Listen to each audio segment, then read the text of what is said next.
One of appeasement's most outspoken critics, Winston Churchill, replaced Chamberlain as Prime Minister in 1940. For 50 years following World War II, appeasement was seen to have failed. But before the war, many people thought it was the right thing to do. Why?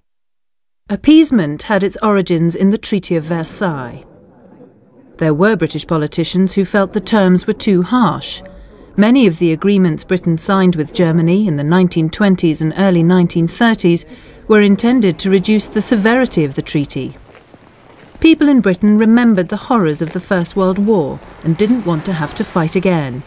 Some people even campaigned for peaceful solutions to international problems.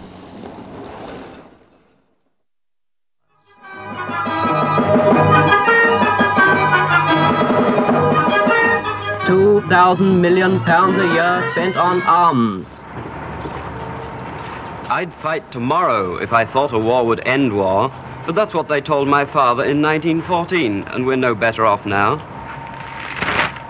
Permanent peace can be secured by discussion. I've no quarrel with Frenchmen or Germans or Russians or anybody else for that matter. So let's be sensible and work together for peace by reason. Chamberlain and others dreaded the prospect of war. During the crisis over Czechoslovakia, Chamberlain made this radio broadcast.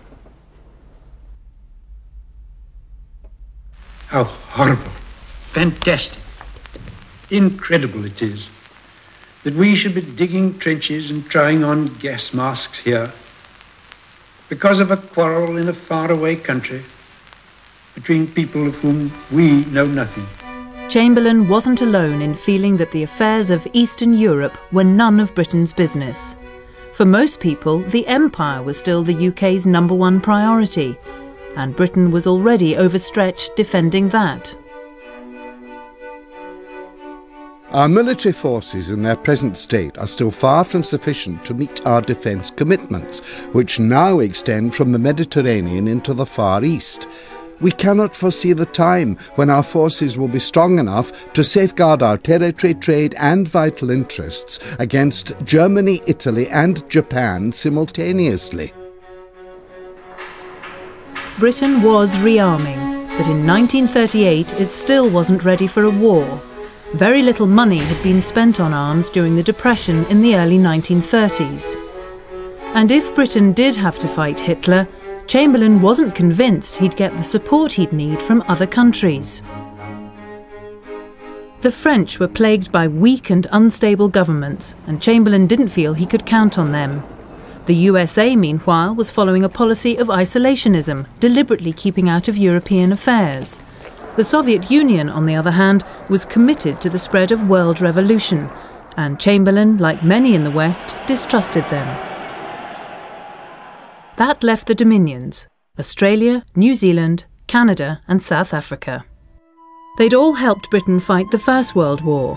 Their dead lay in cemeteries in France, Belgium and Turkey. None of the Dominions wanted to be involved in another horrific war.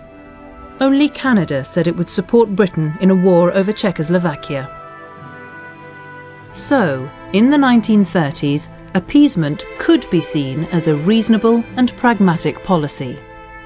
It certainly bought Britain 12 months to rearm.